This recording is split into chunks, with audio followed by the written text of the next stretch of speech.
a brand new episode of Sequel Rights, the podcast where we take a look at the franchises that make you go, they made how many of those? And we give each and every sequel a fair trial. My name is Justin Camps, and I'm here with... Elizabeth Helly. And... a large cheese pizza. Oh! This pizza looks like a person. Ew. It has hair in it. Gross. Anyways... That was Tyler, in case you guys... Tyler cheese pizza. Man, it seems like just yesterday we were left all alone by our parents to podcast alone, and here we are now getting lost in fucking New York. Yeah, we're podcasting live from an abandoned hotel room. Yeah. New York City. My apartment is in the middle of renovation, so watch out, Watch out. for all those traps. Yeah. But in all seriousness... We're here to talk about Home Alone 2, Lost in New York. The sequel to Home Alone. Uh-huh. In case you were confused by the titling. How many years later? This one came out in 1992, so just 2 years later. It's the school of sequels where you know it's a sequel because there's a subtitle. That's right. And there's literally a number 2. Which there was one point where I was talking to my girlfriend and I was like, oh yeah, the Raid Redemption. She was like, I didn't see the first Raid. I'm like, no, the Raid Redemption is the first one. It just has an unnecessary subtitle. Exactly. And no one is redeemed in that movie. No. Lots of bad stuff happening there. So right at the top of our episode, we should say we have a very special interview. Yeah. If you guys stick around at the end of the episode, we have none other than Aunt Leslie herself, actor Terrie Snell. This interview is fantastic. Please stick around and listen to it. She was a joy to talk to. We had a great time talking to her, and she has some really great stories about these films. Yeah, so, right as we wrap up, you'll hear that and just enjoy it. It's great. Yeah.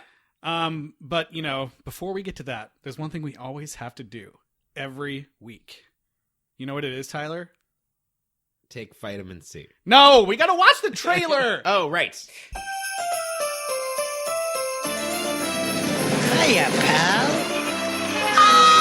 Deck the halls with Marv and Harry. Yes! Make their Christmas not so merry. Give them bricks and give them riches. One more Christmas in the trenches. Toss some paint cans down to greet them. Send the toolbox down to meet them. Serve the nails for Christmas dinner. Kevin is declared the winner. May I do the thinking, please?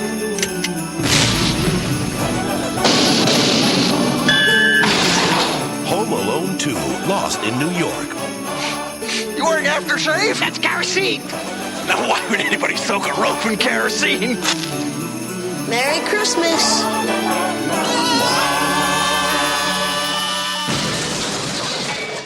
All right, Lost in New York. Yeah. I mean, this ups the scare factor immediately. No longer are you just home by yourself. Now you're lost in the city you've never been to before in And your Cats life. is playing somewhere. That's right. At that time, it was, certainly. Yes. Terrifying. Tum Tum Tucker's out there. Yeah. Oh boy. This one, so I hadn't seen this one for about a while. Actually, you know what? I was looking on my Facebook the other day. Sure. And I realized the last time I watched Home Alone 2, Lost in New York, Tyler and I and a couple of our other friends had gone to a live rescore of the film.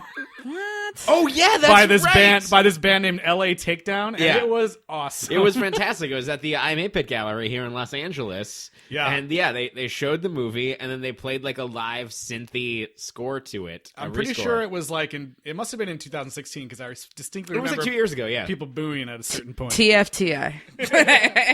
Yeah. Yeah. I love this movie.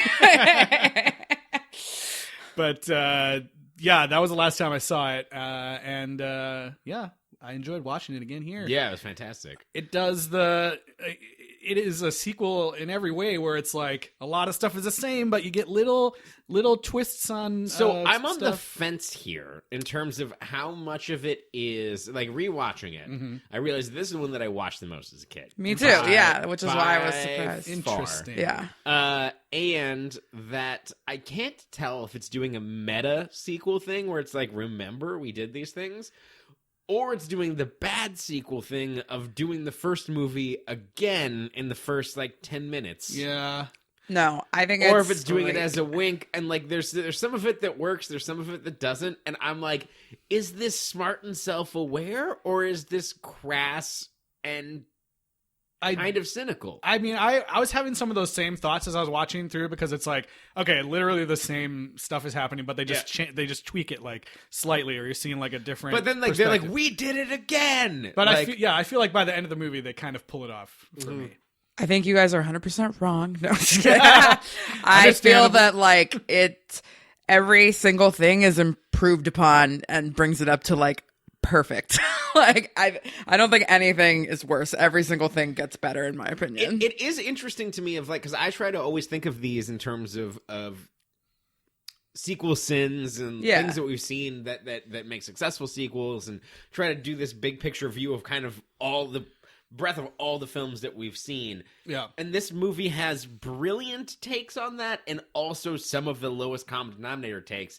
And I don't know if it's self-awareness that's doing that, or if it is, again, if it's just like, well, this is what you do with a sequel. It's the only way if it's just kind of bad 1992 screenwriting. Well, yeah, I mean, it's interesting that like the movie starts off like, well, I don't know if the timing I don't think would be the same if you played them back to back, but it's like almost the exact same stuff happens in the beginning. It's ramped up. It's like it's crammed in it. Just Yeah, gives it and- like but hey, they- remember? But like it's also like is that like a band? Like you have to get in the mood for like this. Like it's trying to reset the tone, trying to re-immerse you in that type of world. It's like they missed the alarm the exact same See, way. I just feel like it was a totally different take on it, and that's why I like this movie so much more than the first one, just because like the kind of person that I am, you know, I'm an older child, not the youngest child. And so, yeah, I understand that he felt ignored in the first film. But in this film, the conflict is that he is being treated unjustly. Like, he was tortured by that brother at the Christmas pageant, and they're making him apologize, That's kind even of though the he... same thing No, that it's happened in not the at first all. one. Because it's about like, he's like, I'm not gonna lie and apologize. Like, in the first one, it's just like, oh, you're a little shit and we don't like you. Yeah, but that's this because one he got is like, provoked by Buzz again. no, but it's not the same as like this public He humiliation. knocked over milk instead of children. Yeah, that's true. I know, but like even the build up, they were like, oh, Kevin, you can't do anything for yourself I or think whatever. The thing And- that makes it different is Buzz's apology.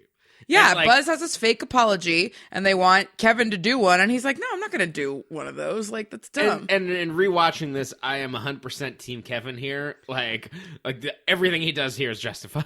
Yeah. I would also like to say shame on all those adults For laughing. at that pageant for laughing. Yeah.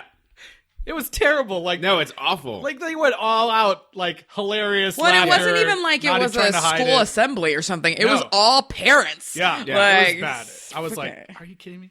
But yeah, I mean, the thing I was struck by, in the beginning of this, it's like, at the end of Home Alone, it's like, oh my god, I can't, like, I'm sorry that I ever didn't want my family here. I love you so much. I mean, I never want to lose you again. yeah, and then he's like, fuck these assholes. Yeah, and then- Well, it's a whole year later. Okay, but it seems like he didn't learn anything. Yeah, he did not Is learn a thing. Is the thing. He's right back. It's the same No, thing. He they- gets sent back to the attic. and It's they like- even say the thing is like yeah, well, like I bet you hope your wish doesn't come true. He's like, I bet I do. yeah.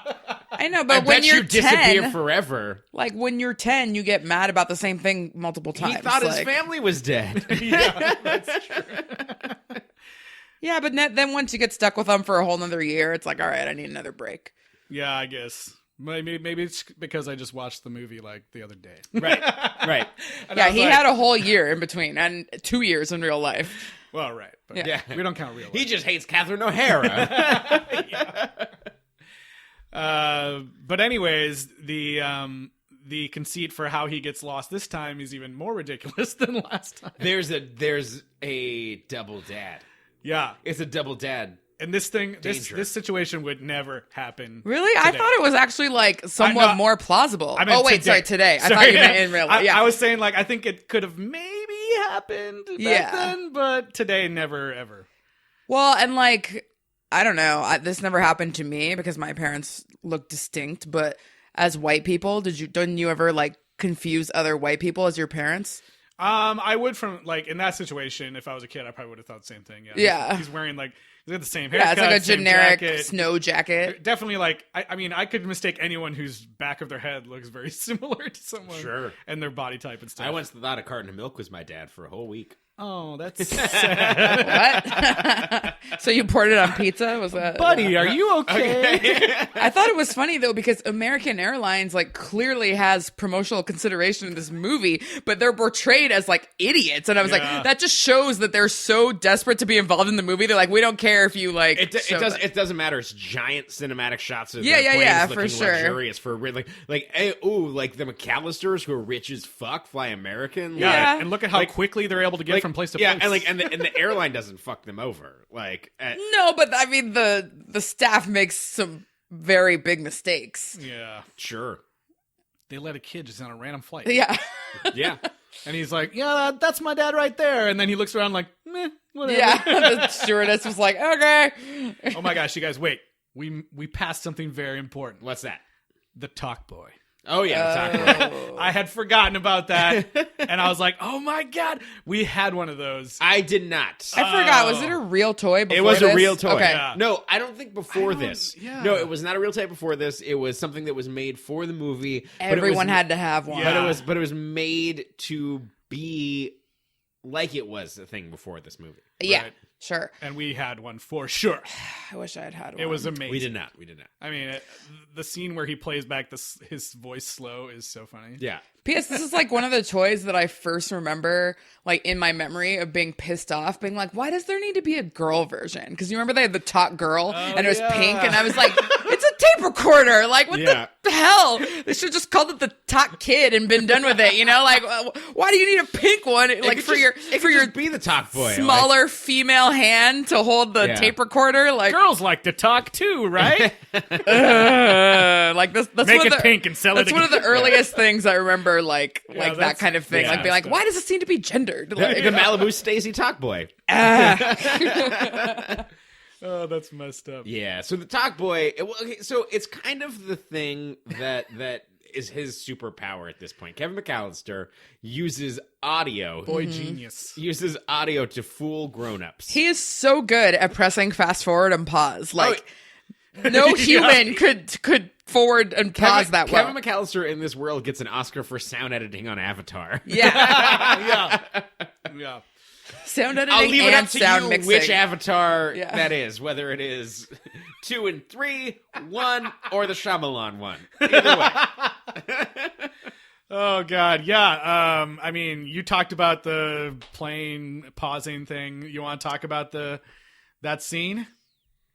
Wait, what? The scene where he's playing and pausing the video Oh, in the hotel. in the hotel. Oh, we're gonna go that far forward. Just do okay. it.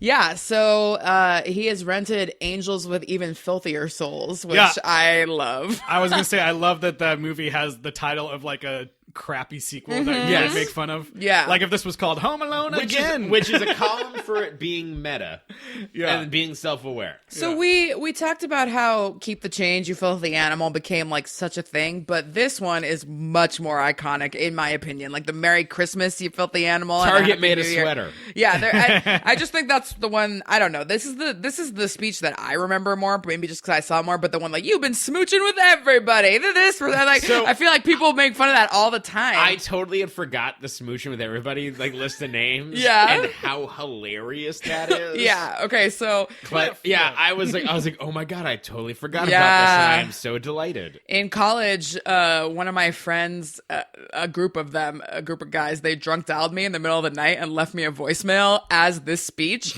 And our friend Andrew had recently hurt his leg and was on crutches. And so my friend does the entire speech. Gimpy Andrew. Little Andrew with the gimpy leg or whatever. And then they like, and I've saved it since 2007 on my voicemail. Like, because I was like, I can never delete God. this voicemail. But you need a talk boy so you can I play know, it I into it. do, I do.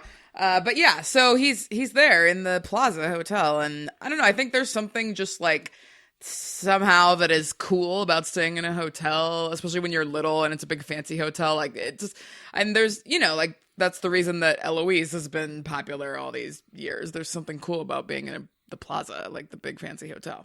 And so this is kind of like a wish fulfillment thing. And I just love the staff of the hotel. Rob Schneider is like the bellboy, and he's actually acting. He's not just being Rob Schneider. He's actually like being this kind of like snooty guy. And I don't know. I love the gag with the tips and that whole recurring thing. I like the lady who kind of looks distantly like Sigourney Weaver. But really, it's just Tim Curry. Everything, like, this whole movie is just, like, Tim Curry for me. That's funny, because you said that last week, and I expected him to be, like, in it a ton, and he's not in it that much. I know. And I watched it, and I was like, oh, I remember the hotel part being a lot longer. Yeah. But I think that just between this movie and Muppet Treasure Island, which is, like, another one of my very favorite movies, like, I don't know. I guess when I was, like, probably 8 to 12, I was just in a big Tim Curry phase. That's like not even saying Rocky Horror or anything, obviously. Nice. So yeah, I loved him in Clue. Oh, yeah. never seen it. You've never seen Clue? Nope. Then you're not just really a these two Tim Curry fan. I know. I'm not saying I am. I'm saying these two movies. Like, I'm obsessed with him in those two movies. That's it. Oh man, I'm excited for you. You're gonna love that movie. Yeah, but why would we watch it? Is there a sequel? I mean, you can watch it in life. It has nothing to do with watching. Well, they're it for this actually, aren't they podcast. remaking it? They are remaking Yeah, it. so there you go. oh, all right. Fair enough. But yeah, Sacrilege. I just love how too, like, he keeps pranking Tim Curry in these ways that, like, are a little bit homoerotic in, like, weird ways. Like the whole thing about him looking at the dad in the shower, and then like they like play on that to like make him freak out, which is really weird. In this, so like, okay, for this gag to work, there's a lot of moving pieces. Right? Yeah. Moving piece number one: Kevin goes to Uncle Frank while he's singing in the shower, and like spies on him, like and records him singing. I love the thing. He's like, Uncle Frank told me not to go in there because if I see him, I'll never feel like a real man again. if I see him naked, which is like so gross. It's very weird. F would say that to their nephew. I'm not sure what he meant, but he said that. Yeah. That is so disgusting. Like, I would It's call messed up. Child Family Services on that uncle for saying that to a child. And so then he records him singing to what's this song? Like Cool Jerk, I think. I don't right? know what Wasn't it is. Yeah. Yeah, it's which cool. The song Cool Jerk. I remember. Cool Jerk? Yeah. Which I remember singing with my brother. We would sing the Cool Jerk, I That's guess. so funny. And so he records that. Then Kevin's mom mentions some other relative has gotten you a gift. Grandma. That is not Donald Duck slippers. That is, in fact, an inflatable Bozo the Clown to play with in the pool, which is a weird fucking gift. Yeah. Well, grandma's. You know. And so Kevin, who is apparently carrying his own bag and has packed this inflatable Bozo the Clown in his bag while also carrying his dad's backpack. But not his bag that had his clothes, because that bag was on the luggage conveyor belt. Yeah. Yeah, when that shower scene starts, I was like, "What the heck is it? Where did he?" I was like, "What's he gonna do?" And then you see it's the clown. So basically, it's this inflatable clown that he is puppeting like he did in the previous movie. Oh, by the way, He looks exactly the same doing the dance. Oh yeah, she's with the dance, doing the whole thing, and yeah, it's just a very like a lot of things have to go right for that. Get out of here, you pervert! It's just so fun. And then when he sees him the next morning, Tim Curry is so apologetic, and he's like, "Is your dad gonna come down here so that I can apologize?" And he's like, "No, if some guy saw you naked, would you ever want to see him again? You're not gonna see him for the rest of this trip." And Tim Curry's like, "Yeah, that checks out. That checks out." Oh yeah, shame. But I think my favorite one of my favorite Tim Curry moments is when the fade into the Grinch smiling, and it just goes to him, which just makes me so angry that there's been 2 now film adaptations of the Grinch and none of them star Tim Curry. Like, I remember whenever they announced the Jim Carrey one, I remember being pissed off like that it wasn't going to be Tim Curry just based on this movie. But the main thing about the hotel and the best scene is the whole Donald Trump. Well, okay. No. Donald said Trump, not to mention him. He's not in this the movie. And actually, like, I haven't seen it in a while, and I'd been seeing that memed, and so I thought his scene was going to be a lot longer. It's really not. He doesn't even. He owned the hotel at the time. He did. He's the type of, and he's the type of person. He's like, oh, you can shoot in my hotel. I need to be in this. But I was surprised that it was such a small cameo. And I mean, that, honestly, like, just hearing his voice, like, I was like, It's the worst. Fuck this movie. Okay, so I'm actually shocked that there's not more think pieces about like the long shadow that this movie can cast in terms of like because it has a lot of elements to it, and I haven't like kind of coalesced my thoughts around it. But like, there's a lot of shit that old people talk about millennials that are in this movie about like young kids who feel like the old people have no idea what the fuck they're doing, and like we can just do everything else different. We can do it our own way, and everything, everything's gonna be fine. There's a shot where he's like on top of the Twin Towers and just kind of drifts super far and wide away and just hangs there for a really long time. Donald Trump shows up, and it's just kind of this thing where there's like adolescence, but like doom's coming for you. Like, I'm shocked that there is not like 12 think pieces about this movie. Yeah. One of the first memes I saw when the kids were being separated at the border was the picture of Donald Trump with Macaulay Culkin, and it was like, we should have known that he'd be okay with kids being separated from their families or whatever. God. So, Boo. but yeah, that Twin Tower shot was crazy. I was like, man, they must have really done a lot to get that. Like, yeah, and there's like nobody up there. It's a helicopter shot. There's nobody else up there. Yeah. Like, crazy. There's a lot of artifice, and there's a lot of, and like, I also kind of didn't realize like how much it kind of incentivizes Kevin and kids to be like, yeah, manipulate people. Like people are dumb. Like, as long as you're doing it for a good cause. So as long as you're doing it for a good cause. Well, yeah, like, but I think he also really respects adults that are kind. He's so polite. Yeah, like he's very respectful to the toy store owner and the old people the at old the lady, the pigeon lady. Yeah, the people at the pool. Like, so it's just kind of a thing. Like, if you're a bad person, he's gonna be mean to you. It's like using kids or dogs as a barometer of how people are. My mom used to call me baby barometer because she said if she gave me to somebody that was a jerk, that I would start crying. I mean, yeah, he doesn't do anything malevolent at all. It's just all fun. He's incredibly polite, but incredibly and successfully manipulative. Yeah, but like for just mischievous things, nothing mean or except for bad. credit card fraud and but a grand of room service. I mean, yeah, I guess. Well, they pay for it. I don't know. But yeah, so then when he escapes from the hotel, he gets everybody with the Angels from Filthier Souls clip, and that was just like that's just one of my favorite scenes like ever in a movie. Like it just is so funny to me the way that they all like get down on their knees or whatever. Like, get down on your knees and tell me you love me. I just remember seeing that so many times. And the way that Tim Curry, the first time, instead of being like, I love you, or like, I love you, the first time he's just all in. He's like, I love you. Yeah. Like, I just remember doing that so much. And then, he's like naming all the people, and the security guard looks at Tim Curry, like shaking his head, like, you've been smooching with all those people. And then the tape goes, and Cliff. And then the guy's name was Cliff, and everyone's like, what? He's like, it's not true. Like, I don't know. I love that scene so much, especially because it goes on, and like, it's not as funny now with all the millions of billions of shootings that we have. Well, no, that's what I was saying. Like, it was funny when they're like, oh, there's an active shooter on the floor. And yeah, like, it was funny then. Now it's like, okay, that's not so funny, but it is funny that they're still falling for it. Like, that's just the sound, I guess, and the stupid hotel workers are falling for it. But anyways, we got to move on from the hotel, or I'll just talk about this forever.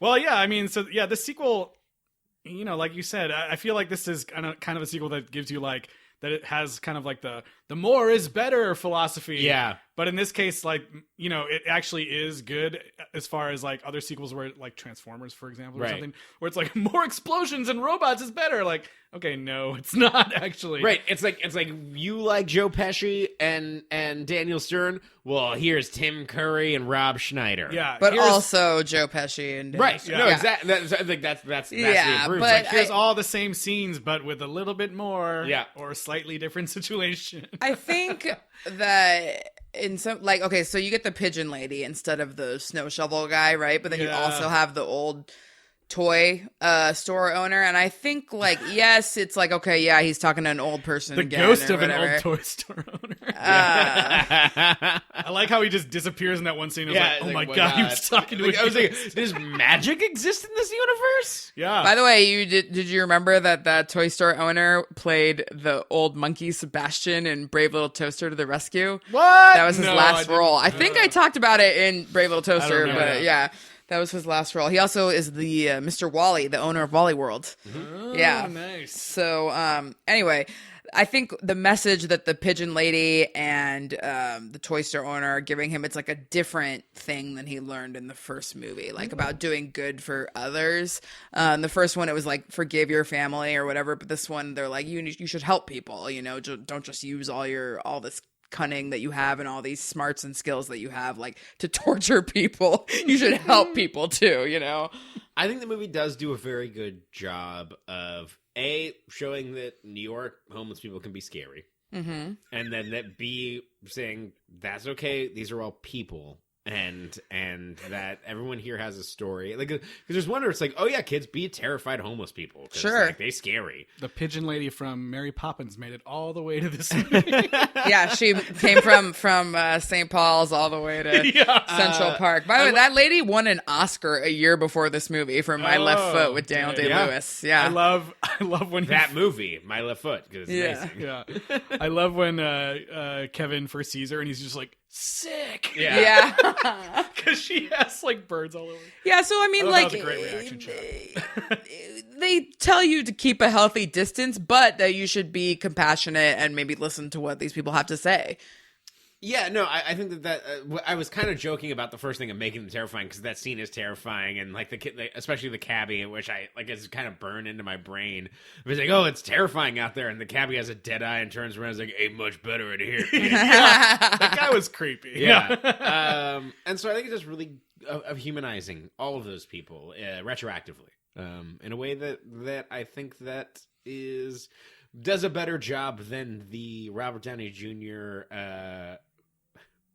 Jamie Foxx, the soloist. Oh, what? What? Oh, because he was also homeless in that movie. Correct. All right. Correct. Remember when we thought that was good? Yeah. Hey, it was based on an LA Times article, so... Yeah, I don't know what it is, but like I guess watching this one, I'm like I can see more like, oh, these are the people that are like injecting the heart into the story, like the old man in the first one. But it doesn't. I don't know why, but for me, it doesn't feel like as magical. And like thinking like I don't know, growing up watching the first one where the old guy was like a murderer, and Sure. a feeling that like childlike terror of this like unknown person, and then finding out that they have a different side. Seeing it again with like these other characters, I just was kind of like not quite as into it. I kind of like, I mean, I like the ending of their story, I guess, where it's more about like, you know, I'm not a nobody. Like, remember who I am. You'll remember me. I exist. Like, What do you think of her as a device for having pigeons as enemies in the video game? she's like an X-Men. She's like a mutant with like pigeon powers, Yeah. basically. I mean, it's great at the end when she throws the birdseed on the two Yeah, guys. that That was is fun. so funny, right? Like, I don't know why. I also love too, like, she's like, you know, they're meeting outside in Central Park, and he's like, Kevin's like, oh my god, it's so cold out. Can we go somewhere warm? And she's like, I know a place. And she's like, I'm friends with the Phantom of the Opera. Yeah. I have my own. I have access to the like. There's a shot of like where Instrument Kevin's addict. looking through. It's like, cool. The, It is cool. The well light, and he's just like up there, and it's like Huck Finn, Tom Sawyer looking at their own funeral. It's like, is he dead? Like what? Like what's like he's floating in the sky? Okay, maybe don't go into a basement with a homeless lady, Yeah. but like to see the symphony for free. I mean, it was pretty. And then I love the end of that scene where like, you know, he's like trying to have this. He's being his like really sincere self. Like, I'm not gonna forget about you. Don't worry about it. Like I'm gonna remember you forever. And like she's like, don't make promises you can't keep. I mean, I was like, damn. Just be like, okay, cool. she said that before talking to him, she hadn't spoke to anyone in like 2 years. It's like, don't write checks with your mouth that your ass can't cash. Exactly. Don't give me false promises, you freaking child. Oh man. So yeah, I mean that pretty much brings us to the end, which is another scary house. I gotta say, so we learned that, you know, throughout the movie that like, Harry and Marv have broken out of prison, and now they're gonna go be the sticky bandits. God, so stupid. Which is funny. Yeah. And so we see all these scenes of them like going around New York trying to figure out what to do. And like one of my favorite scenes is they're at an ice rink.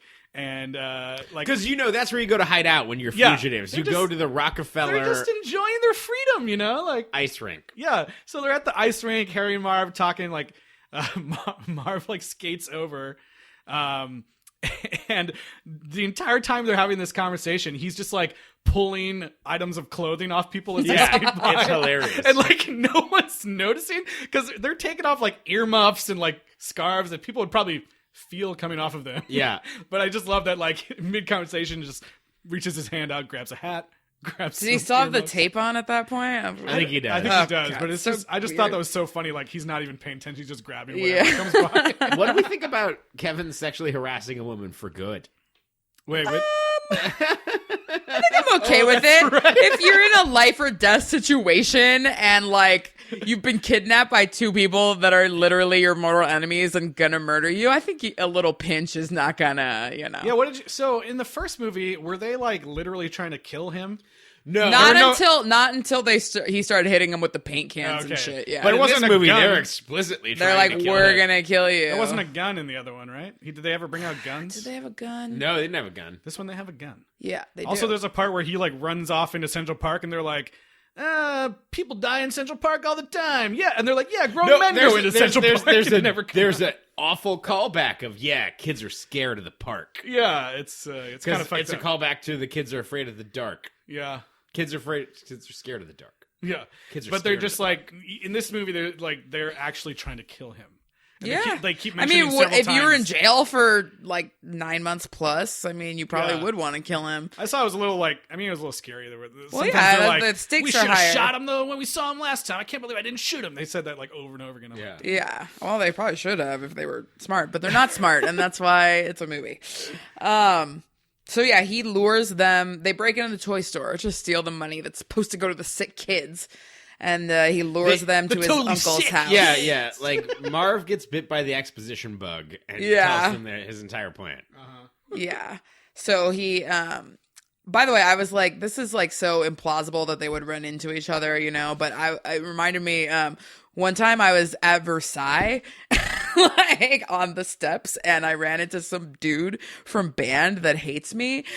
And like we ran into each other, like we were not there on the same trip, like we didn't know the other person was there, and it was like everything was forgiven. It was like, oh my god, what are you doing here, blah blah blah. So you can run into people that hate you in a faraway city. Oh wow, that's crazy. Yeah, and so I ran into Jeff Tweedy once in New York City, but he was like, there's that goddamn Tyler kid. He made me forget my lyrics. So yeah, he lures the two guys to his uncle's house, which is under renovation. Mm-hmm. Apparently, much under renovation that they've torn out the entire floor. This is Paris Uncle, right? Yes. Yeah. Mm-hmm. Rod or something like that. Uncle Rob. So last movie we went through and said like what our favorite like traps were. Mm-hmm. So what was everyone's favorite this time around? Oh, we got traps. There's traps on traps. Traps on traps on traps. My favorite by far, even though it's so stupid and like the only time these movies have gone into fantasy at all is the electrocution. It's gonna be the same thing I for think me. that's mine too. When he turns into a skeleton, because it's like you're not expecting it. It's so stupid. It's and the funny. most slapstick. Yeah.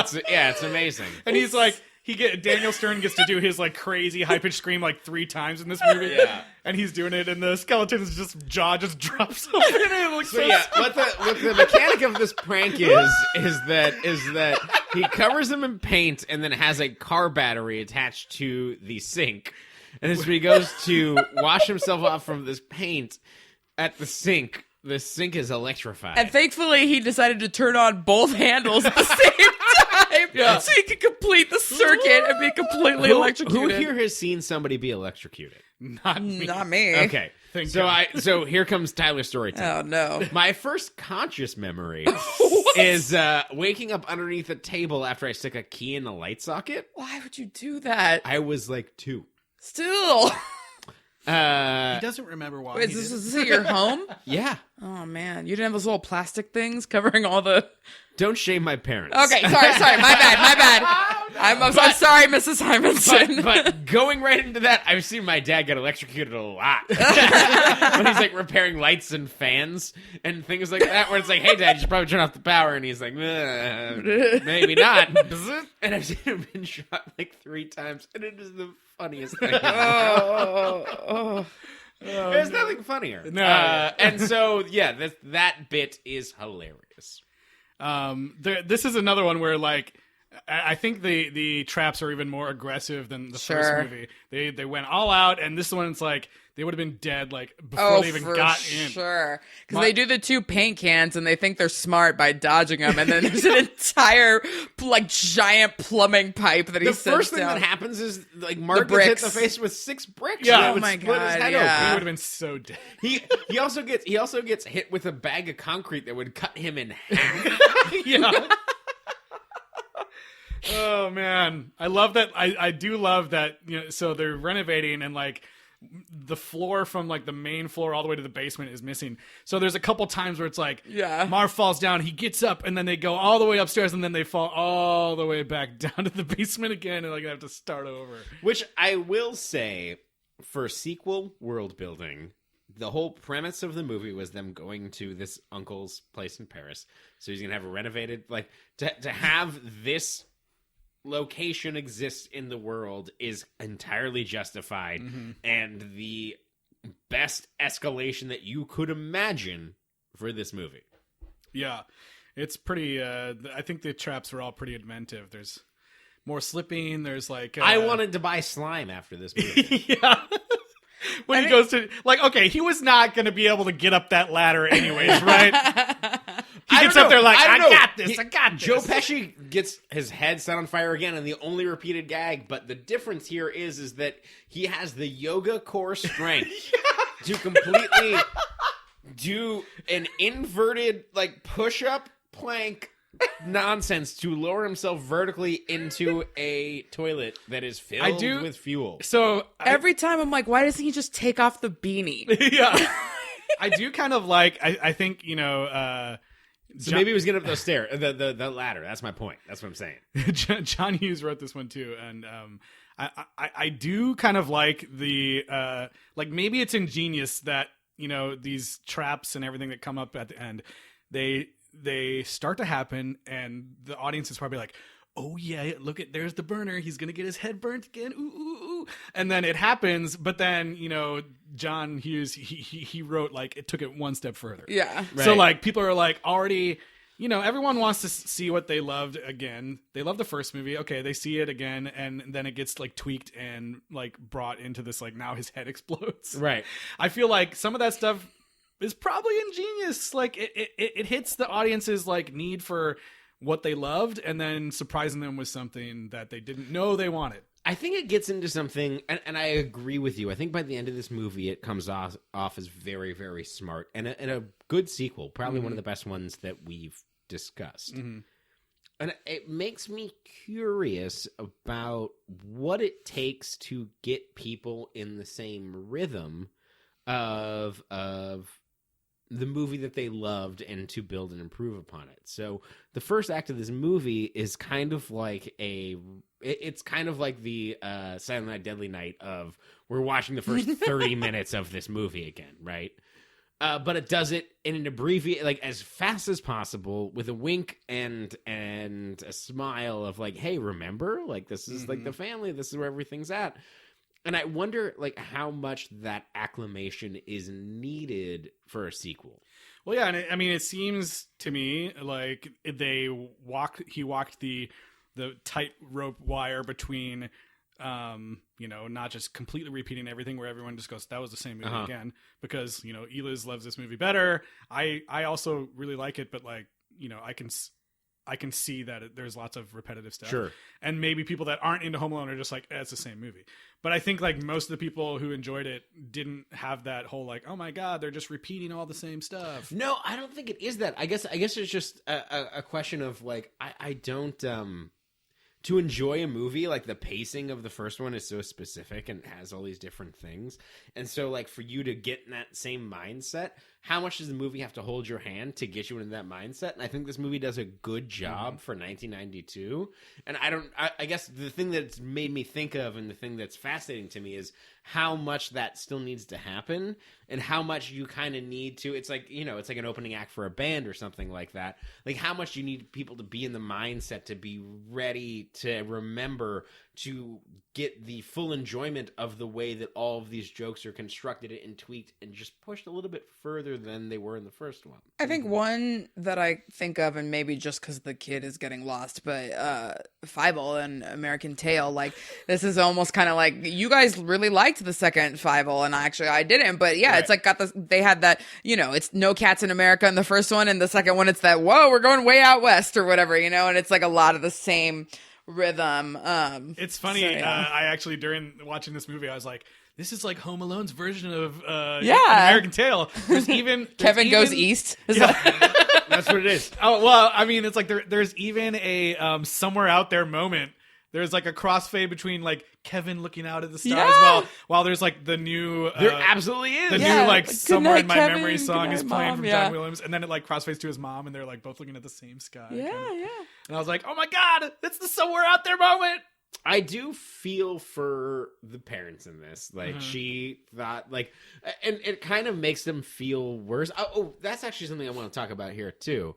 Is like how much of this is like dad doubt built into this, because like he's so sure that he didn't that nothing went wrong here. He got a lot more to do in this Kevin one, was which I in the kind of van. liked. That means he's at the airport. Yeah, Yeah. with a wink and a nudge, and like, oh, they forgot him again. It's like, nope, he's in the car.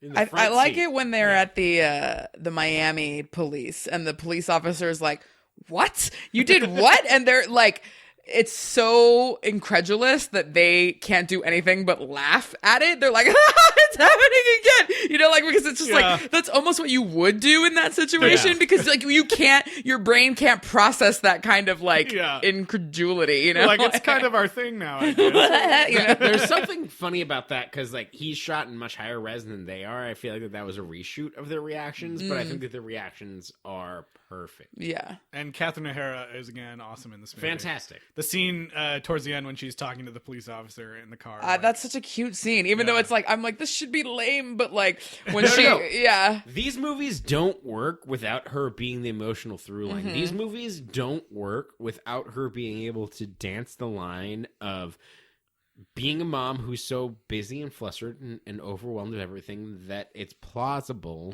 that she's misplaced her son, and that it is believable that she feels like she has failed him in a way that is the most important thing in the world to her. And so in the thing that we were kind of talking shit about before, where they're both kind of being like, well, we didn't learn anything last year, like fucking whatever, which I think is a flaw. I think that is a problem. I think that there is something very special about her performance here of making it kind of, I feel like that there's like every parent who watches this movie sees all of their failures in her, and that there is still time to fix them and make things right. And I think that there is something that now that I'm saying all this aloud, like it may be one of the more underrated performances across both of these movies of anything of our lifetimes, because I feel like that there is so much relatability and so much empathy that is hung on her. These movies fail. They fall apart without her. Yeah, I feel like that character, like the performance could have totally gone like over the top into overacting, where she's like super hysterical about her kid, or where she's like mad at him, you know, Yeah. like where she's like, I can't believe you did this again, you know, like that kind of thing. She is objectively the funniest person pound for pound in these movies, and she has the least amount of laughs. Yeah. She gets a bad rap for losing her kid all the time. Yeah. but she's a good mom. You guys. Yeah, for sure. Yeah, and I mean, I think even though it's kind of a retread of the old man, I think it's really cute at the end when he brings her the turtle dove. Like, I don't know, like she just does a good job of being homeless, but it's not that creepy when he hugs her, you know? It's like she's a nice lady. Like it's not. I do like the look when when he comes to talk to her and she hears him say like hello, and she turns around and she goes, Kevin. Yeah. Like, just the like total surprise. The fact that he remembered her one more time is Right. like, that's enough. Yep. He didn't even have to give her the ornament. Like, so nice. The turtle doves. So sad. And then, they are all back, and Mr. Duncan's brought him a bunch of toys for Christmas. Yeah, they all.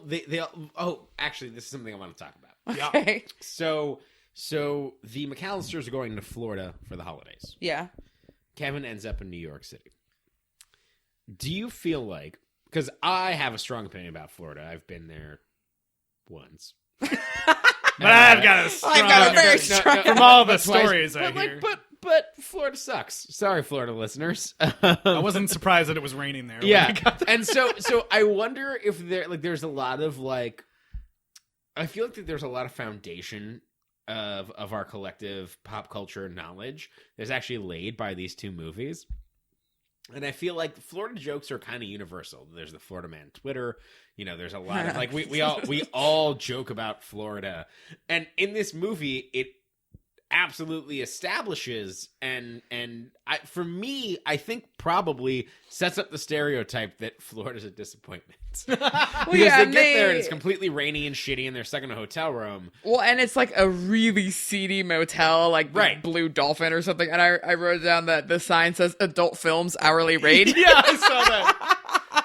Well, and Uncle Frank, who they're playing up even more that he's a cheapskate in this movie. He's like, well, it didn't look this bad when we were here on our honeymoon. Like, it's like, oh God, that's awful. But yeah, I think it does. So yeah, I think it does maybe set the foundation for Florida jokes for an entire generation. It could, but I think the election probably is what. The hanging chads and all that. That's I what don't know think about Palm Beach County enters into this. Anyway, there's one child star check-in because Linny was recast. What? Yeah. With Maureen Elizabeth with an S, Shay, and she Did nothing. did this movie, and that's it. I knew it. But she is now a lecturer of post-colonial literature at UCLA, and her dissertation was on perpetual refugees and the unmaking of the global world. Oh, wow. Yeah. That sounds pretty intense. Yeah. That is a thought-provoking lecture title. And I mean that with no sarcasm at all. Like, Yeah. I want to know what that means. Yeah. What did you guys think of the new John Williams songs in this one? I thought that it does everything that we were talking about of taking the DNA of the first one and then kind of pumping it up with super dinosaur DNA. And I think it was fantastic. Was the remix of Silver Bells, was that in the first one when he was getting ready, or was that just in this one? I think that was... Yeah, I don't know. I think that was in this one. Okay, because when that started, I was like, yeah, I remember this. Like, he's about to go make the traps. Like, I don't know why. That's just, that's probably my favorite little bit. This one featured, there was obviously still Somewhere in My Memory, but the new ones that he wrote were Merry Christmas, or Merry Christmas, Merry Christmas, which is at the end credits, kind of upbeat, like We Wish You a Merry Christmas type choral song, which I thought was kind of nice. And then the new Somewhere in My Memory was the Christmas Star song, where when they went to the children's hospital and was singing it, which I thought was I remember as a kid thinking that all the kids in the children's hospital were singing that song. That one kid you can see looked real sad. He did. That kid was uncredited, by the way. I looked. Oh, dang it. Because he was actually in that hospital. Maybe. Who knows? Or it was a ghost. They got it. Another ghost in Ghosts this movie. exist in this series. I know. Okay, so the reason I thought he was a ghost, I didn't actually think he was a ghost. He disappears, and he looks up and sees his portrait on the wall. You're talking about the toy store owner. Yeah. And I just thought, I was like, oh my God, he's a ghost. But then he's talking to the No, police he didn't again. die until after the toaster movie. Yeah, it's too bad. But so everyone's happy again. Time to be with your family for Christmas. Time to be with your family for Christmas. Time for the wet bandits, the sticky bandits to go back to jail. Yep. Is there how do we feel about the resolution of this, of these burglars in the house? What do you mean? Like, I just mean, like, he just kind of like, okay, well, like, he went through my fun house. Well, they go through their house, but then they chase him across the street back into the park, and then the pigeons get them, and then the Right. police come. Yeah. Yeah, and then Pigeons and police. Yeah. Well, he does the whole thing like, the wet bandits, they're after me again. Like, you can find them in the park. Look for the fireworks. Right. Yeah. He's got everything planned out at the end of this movie. Of course, but there's always like a moment where they do get the jump on him, and it's kind of scary for a minute. Yeah. And I do like that Harry still has the burn mark from the McAllister M on his hand, which I thought was cool. Yeah, I think it wraps up fine. Leaves no hanging ends, no loose ends, no Do we loose think that we're going to chats. see the, was it Moist Bandits? The moist bandits. I think that's the natural progression there. Moldy bandits, because it got Yeah, sticky. the Wet, the sticky, gangrene The bandits. smelly bandits. Ugh. In 3, Stinky bandits. Yeah, Probably. I don't know. Maybe. I'm not sure what happens in 3, but I remember seeing some things in the marketing. So I mean, I don't remember what happens in 3 either. I know that I don't think anyone. I don't from think anyone's in any it, of the but there might movies- be. Who knows? I don't know if there's any connection though. That I don't remember. Yeah. But I know that some The child bandits will might be have home a alone. Fun moniker. Yeah, they might. So this movie came out 1992, November 20th. So like again, another November Christmas Thanksgiving, release. yeah. It made 173 million. It made bang. Yeah, less It was than the second highest grossing movie of the year. Yeah, less than the first one, but still a crap ton of money. And I don't know what the highest grossing movie of that year was. 92. I don't know. I'd have to look. Not Jurassic Park. That's one more year. I could look in Look it up. 1 second. Rescuers Look it Down up. Under. Can't No, just see. kidding. I'm gonna look it up, but what do Beauty you and the guys Beast. want to talk No, about in no, the no. meantime while I Well, look we this should up? come up with a rating system here. Do it. And how many filthy angel souls would you give Home Alone 2, Lost in New York? Me, I would give it 7 filthy angel souls.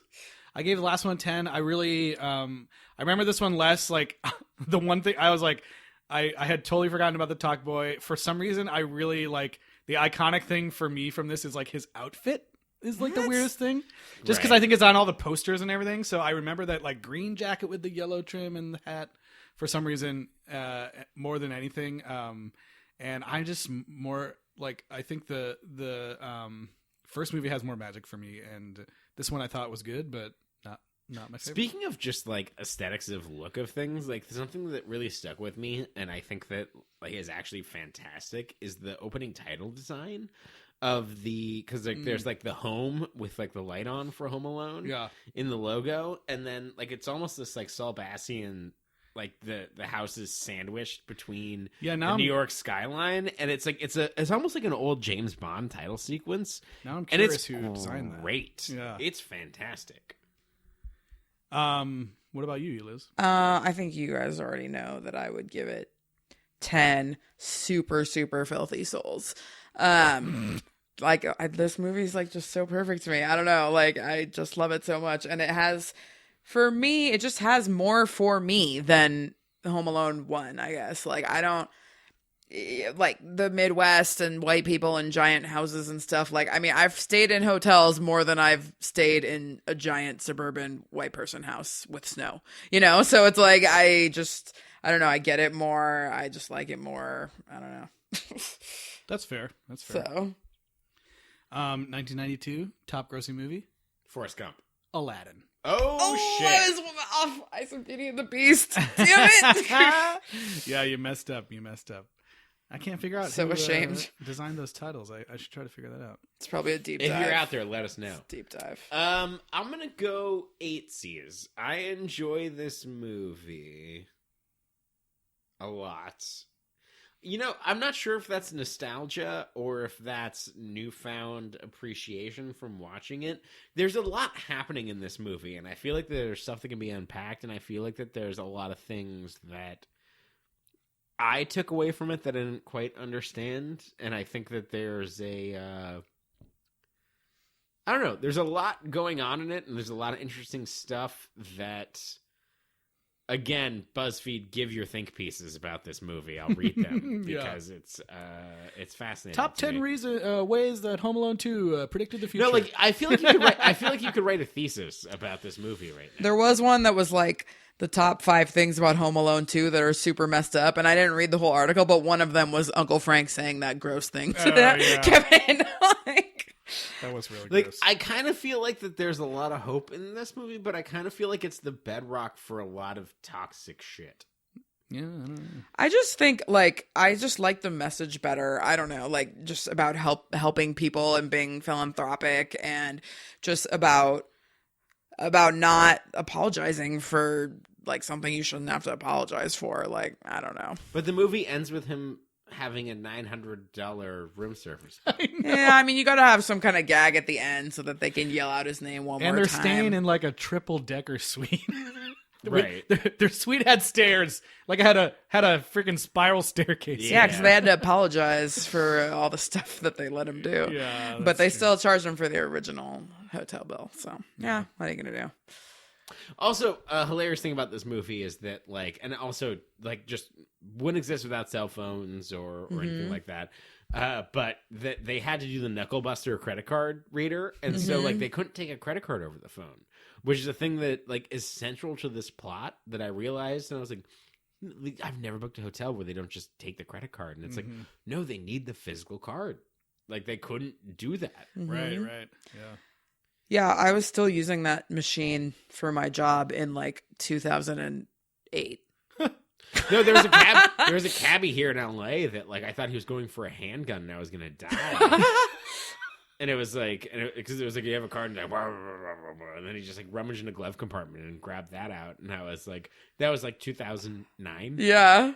Yeah. So, no. Well, I think that's probably going to bring us to the end. That was a poor story to end on. Yeah. Sure. I mean, But now you can listen to this awesome interview with that's right. Aunt Leslie, Terrie much- Snell. It's much better in there, kid, with this interview with Terrie Snell. It's much better, yes. In the meantime, after you listen to this interview, Eliz, where can they get in touch with us? Yes, please email us sequelrights@gmail.com with your ideas of the franchises we should do in the new year. And you can check us out on social media, Twitter, Instagram, and Facebook at Sequel Rights. Tyler, where can people, give us a little love in our hearts this holiday season? Well, you can Venmo us cash directly, but other than that, no. Give us Please- your bank account please number. don't do that. Yes, give us rate and review us on iTunes. We really appreciate it. 5 stars, 4 stars, 3 stars, 2 stars, 1 star. No, we don't want those. We just want your feedback. interact If with you us. if you give us the 1 star and you tell us what we're doing wrong, we'll do better. That's I true. promise. Good point. Yeah, we'll do better. I promise. Yeah, and, I hope you guys have been enjoying my brother Jordan Camps' new holiday version of the theme song. I love it. It's just brings a smile to my face. I can't wait for next week when he does the Trans-Siberian Orchestra version. Yeah. But, we've done these 2 films that are pretty well loved, but next week it's really going to start getting into the weeds with Home Alone 3. Home Alone 3. What's it going to be? It's going to be a child who's home alone. I think there's going to be 3 children. Ooh. They're all twins. Triplets. What? Sure.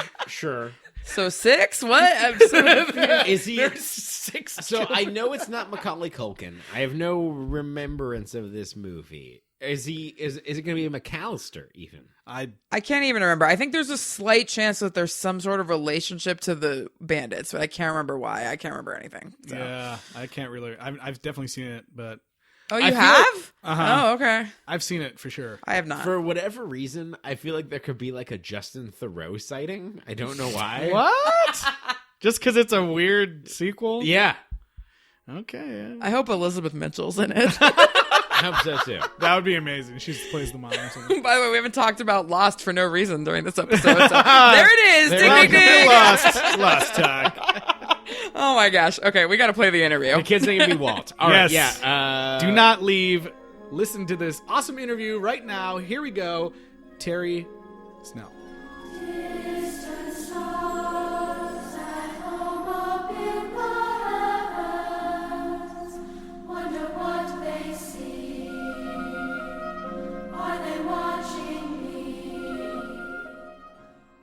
right, we're here with a very special, extra special holiday surprise for everybody today. We are talking with actor Terrie Snell from the Home Alone movies. It's Aunt Leslie herself. Yep. Terrie, thank you so much for being here. My pleasure. Great fun, especially this time of year. Oh, yes. Absolutely.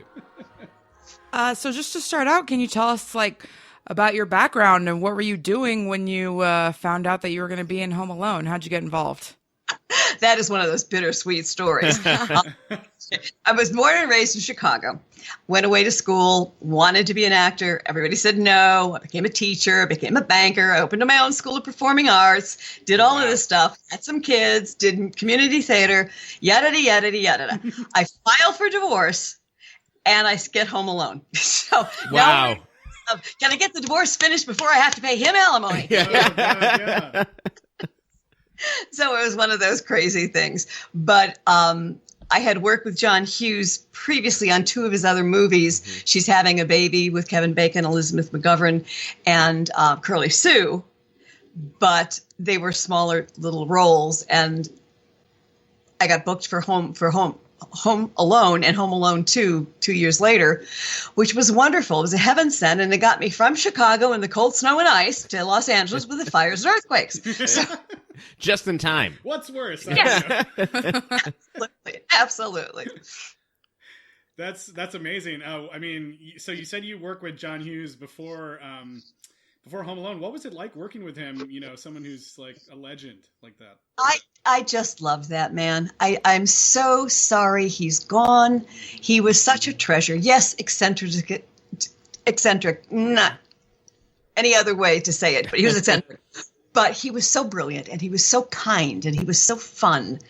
And I know he gave the studios a little bit of a tussle from time to time because he held firm to what his ideas and his beliefs were.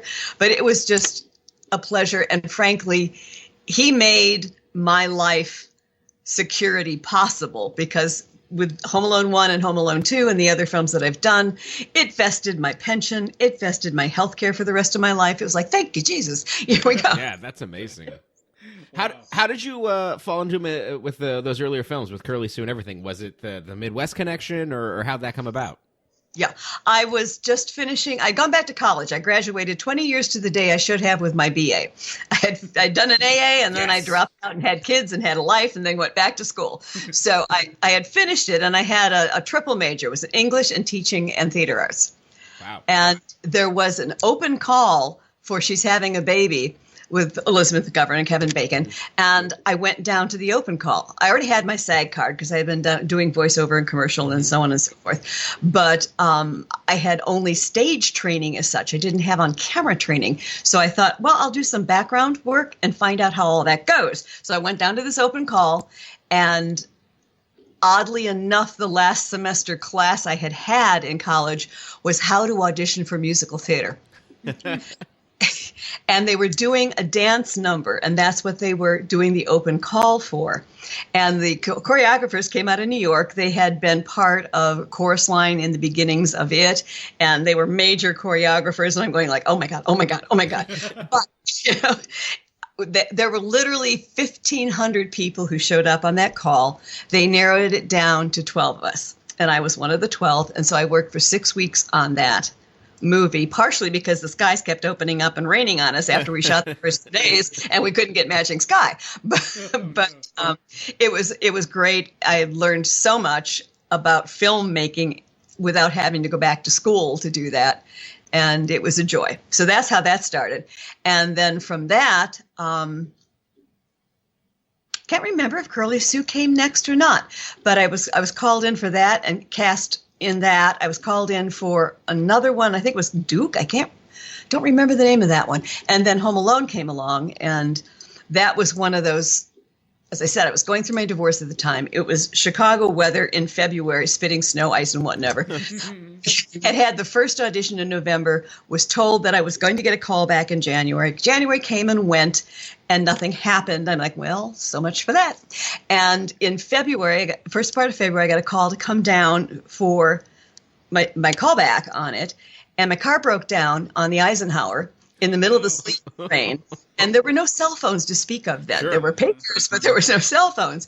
So here I am opening up the hood on this Delta 88. It's a huge ass car because I knew what was wrong, but I had to get into the hood to fix it. And I'm short. I'm 5 foot. So I had to jump into the hood area, got it fixed, got back on the road. I was 2 hours late for my callback.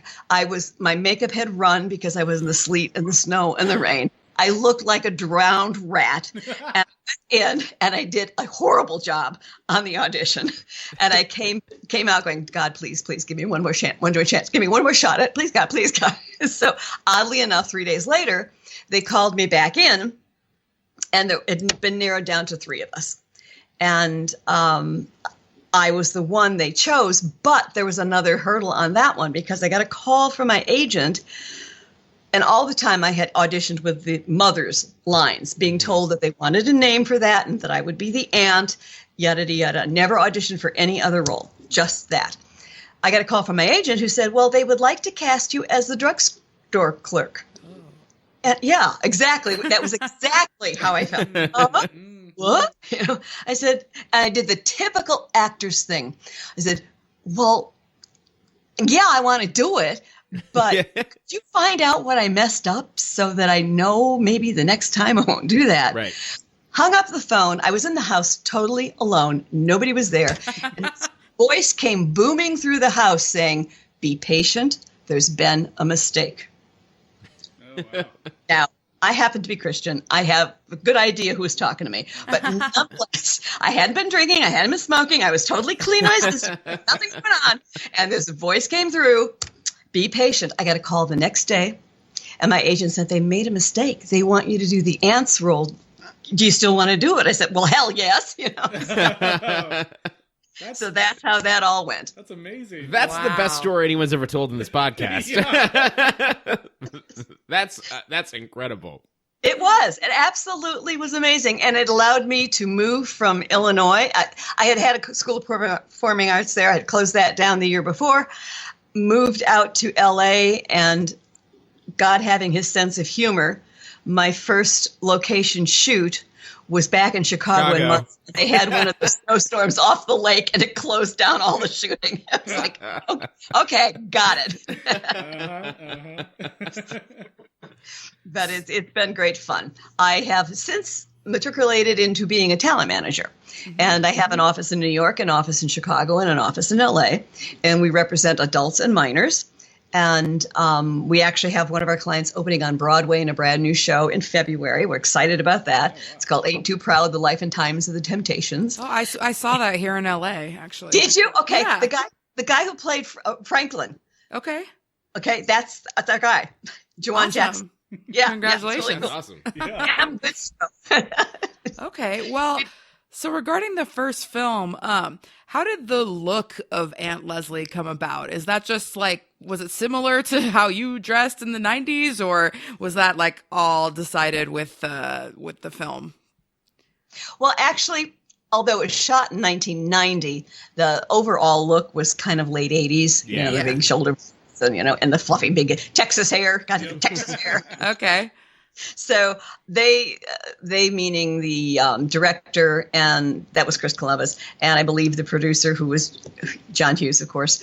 They had a vision for what they wanted. And they wanted that Midwest kind of. We were from Ohio, according to the scripts. Uh-huh. So Uncle Frank and I were kind of like Ohio farm people kind of thing. So.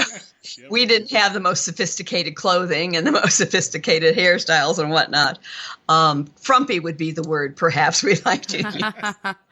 Okay. But it was great fun. And, for me, I don't ever like to challenge the wardrobe or the makeup people because I know they've had their sessions. They know what the overall look for it is. If it's something I would really, really, really, really, really hate, I might say something, but other than that, I'm your mannequin. Dress me, put me in what you want. And we do 3 or 4 looks for each scene, and we'd run them past the director, and he'd say yay or nay. And it was hysterical because when my mother saw the movie, she said to me, "Why did you wear that outfit on the plane? That looks on you." And I'm like, "Mom, It's called acting. Yeah. Like you had a choice. Yeah. I want my paycheck. Thank you very much. So you mentioned that the script mentioned that you guys were supposed to be from Ohio. I'm just curious about, like, when you see that script, did you have any inkling that it would be such a large film at the time? When you read the script, did you have a positive, like, were you like, wow, this is great, you know, this is vintage John Hughes, or like, wow, this would be great, this would be an amazing paycheck to have? It was one of those bittersweet things because, as I said, I was going through my divorce and it was not a pleasant time. So my attention wasn't fully on a lot of that. Absolutely. And then to add heartbreak to it, that person that I was divorcing hadn't filed our income taxes for 5 years. I had signed them, but he hadn't mailed them. So along with the divorce, the IRS was knocking on the door, taking things away. Gosh. It was like, I just need to get through this. I'm not sure I was really there. You know, I mean, Yeah. Wow. but it's like, I'm not sure I was really there. None of us knew that it was going to be what it was. It was all basically filmed. For Home Alone 1, it was all basically filmed in Chicago. And about halfway through filming, the suits started to show up from LA. Yeah. So we're looking at each other like, what? Okay. All right. Best behavior. Everybody good. But they came more and more. So we knew that there was some excitement about it. When it first came out, I don't know if you are old enough to remember Siskel and Ebert, but they used absolutely. to. Of course. Okay. So they reviewed it and said it was horrible.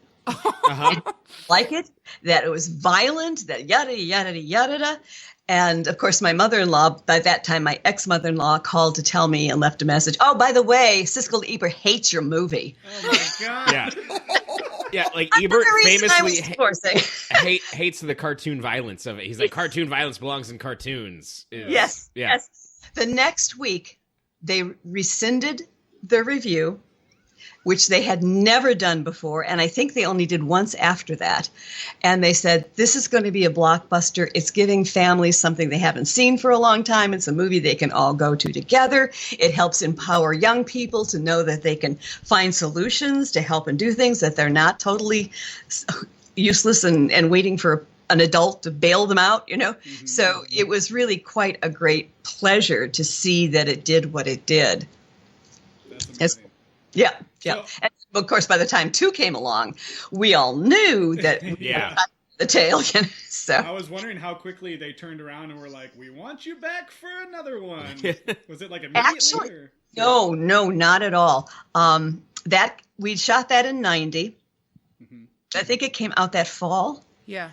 Okay. And I moved out to California and was almost a full year before I got a call from my agent saying, what are you doing between August and May? Oh, wow. Whatever you have in mind, I'm doing it. They said, well, they think they're going to do a sequel to Home Alone, and they have a little bit of superstition, and they want to have the whole cast back. So then it was like waiting pins and needles to see if and when, and then negotiations started for the contracts because, of course, everybody knew that we weren't going to be compensated as we were on the first one. We were going to be compensated much better than we were on the first. And it was great. And we went back and shot in Chicago, and we shot in New York, and we shot in LA. So it was great fun doing that. What was it like on set those days with so many like young child actors and like the opening scenes to both 1 and 2 where everyone's just running around the house? Was that like, did you guys? It was rehearse that exactly tons of like times? you saw it. Yeah. They just let you guys It loose. was high-end chaos. It was absolutely insane. I don't know how many times I ran up those stairs, but let me tell you, I didn't need a gym that week. Yeah, it's almost stage acting. It's almost like, because there's so much going on. There's so much ensemble work. Like, I imagine just getting it, the wrangling of having 14. Like, in 2, there's a shot specifically where everyone's in the hotel room in Florida, and I think that's probably a stage day in LA is what that is.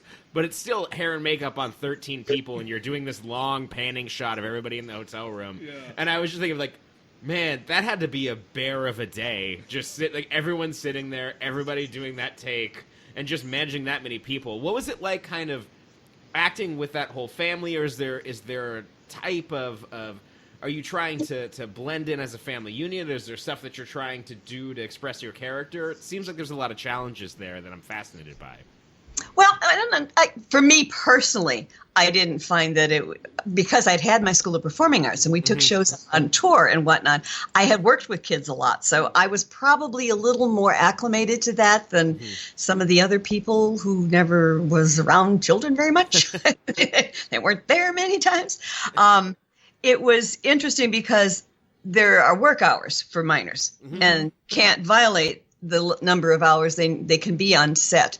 So what would happen to we adults, especially those who had Texas hair, I'd get called in at 2 or 3 in the morning to do hair and makeup.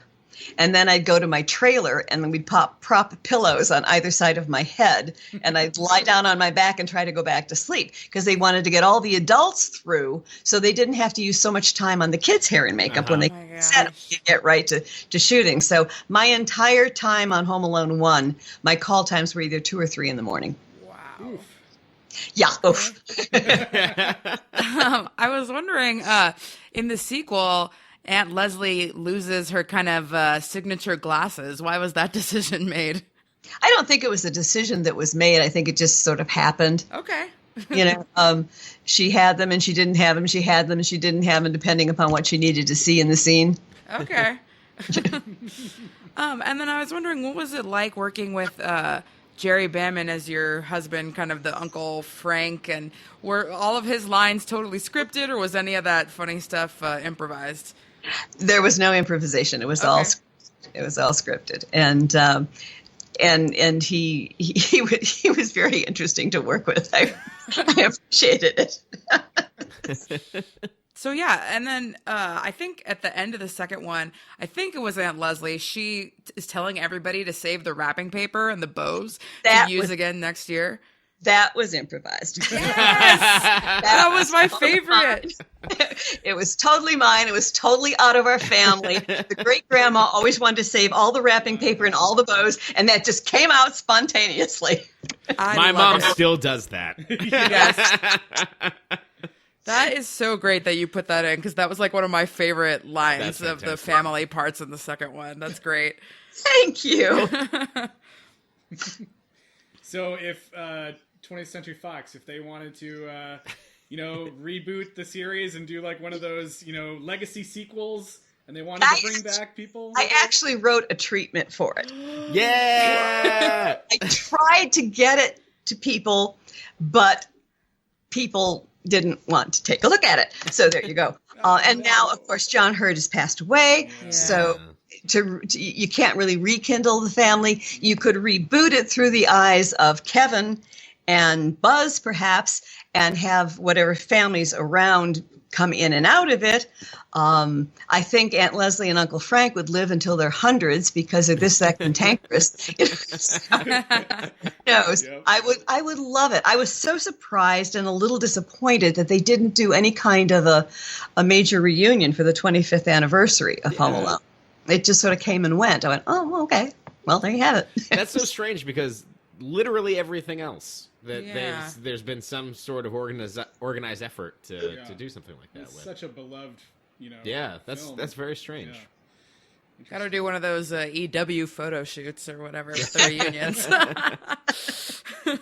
That's right. So, I'll just out of sheer curiosity, have you seen any of the films past the two that you're in? Oh, yeah. The girl who played my oldest daughter, Santa Moses, just lives a couple blocks from me. And she and her mom and I will get together every once in a while for a dinner or a lunch. We bonded on set that long ago. And there are 2 others that I have connection with through Facebook.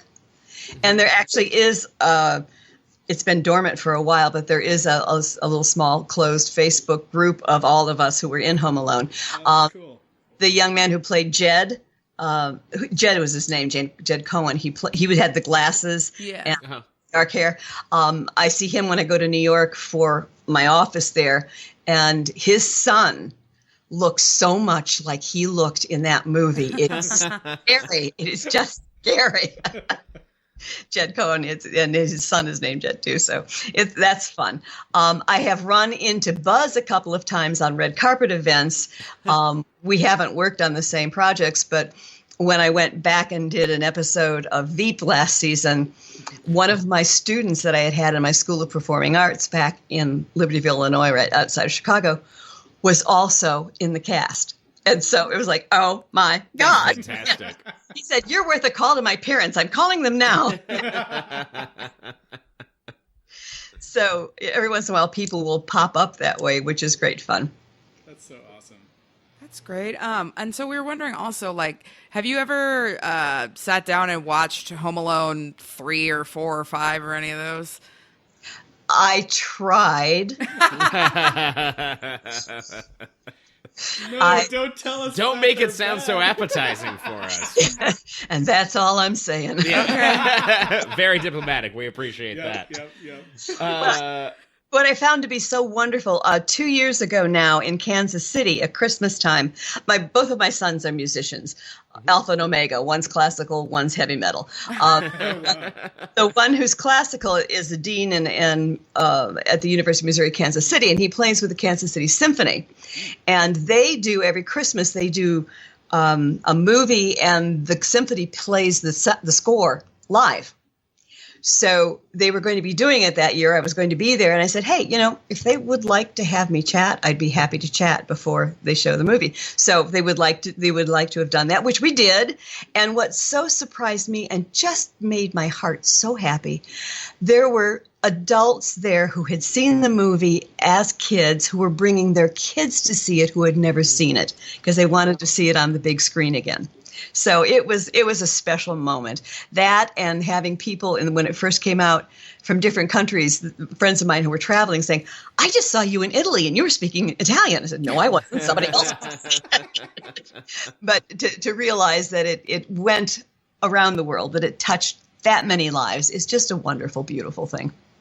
Yeah, I definitely have friends who are sharing it with their children, and they grew up as kids, and I think that scene is playing out, all around the country and the world right now. I think that the movie just still plays so well.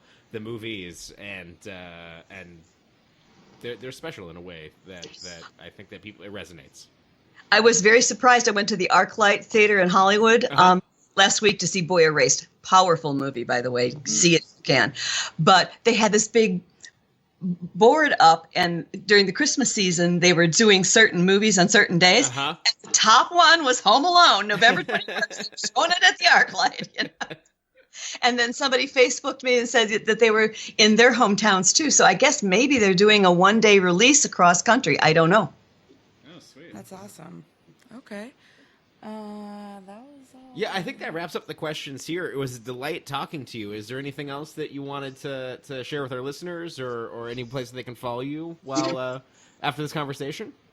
Well, I have my management company is Talent Inc., LA, Chicago, New York, and it's INK, not INC. We have a website. We have a Twitter account. We have all those things that a person my age don't really understand how to do. And we have younger people who handle it for us. So you can keep tabs on us that way. We have a Facebook. You can. I'm very good about corresponding. I feel like if you write to me, I should write to you, at least say hello, kind of thing. So we'll do that. I get mail from time to time for people who would they'd like a signed autographed picture, or this was so fun. Some gal in, it was Greenland, I think, someplace far, far away.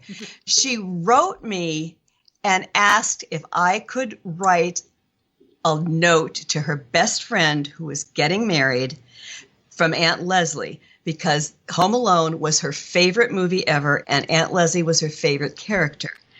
So certainly, I got a photo for them. I put some things together. I wrote them a note and wished them well, and they read it at the rehearsal dinner. Oh my God, that is so hilarious! So cool. It was really great. But that's it. It was a great time. I thank the Lord for it. And who knows? Maybe they'll haul us all out for some sort of a retread. Fingers crossed. I would love Yes, trust. yeah. And Write-in campaign. Tell Fox. Yeah. Yeah. Start the petition, listeners. Yeah. Aunt Leslie needs your help. Oh. Bring back the good times. Yeah. Oh man! Well, thank you so much for being here with us, Terrie. Yeah, we really appreciate it. It's been great talking with you and hearing some of your awesome stories. Yeah. Yeah. It was my pleasure. Thank you so much for asking. Yeah. Of course. And we are so grateful for Aunt Leslie and all of the holiday heartwarming feels that those movies bring. Even more so with that story. It's like anything's possible. Home Alone. The magic is still happening. Yeah, that's so amazing. Absolutely. All right. Well, thanks for being here, and we'll talk to you later. You betcha. Take care. Have a wonderful Bye. evening. Thanks. Bye. Bye-bye. Merry Christmas!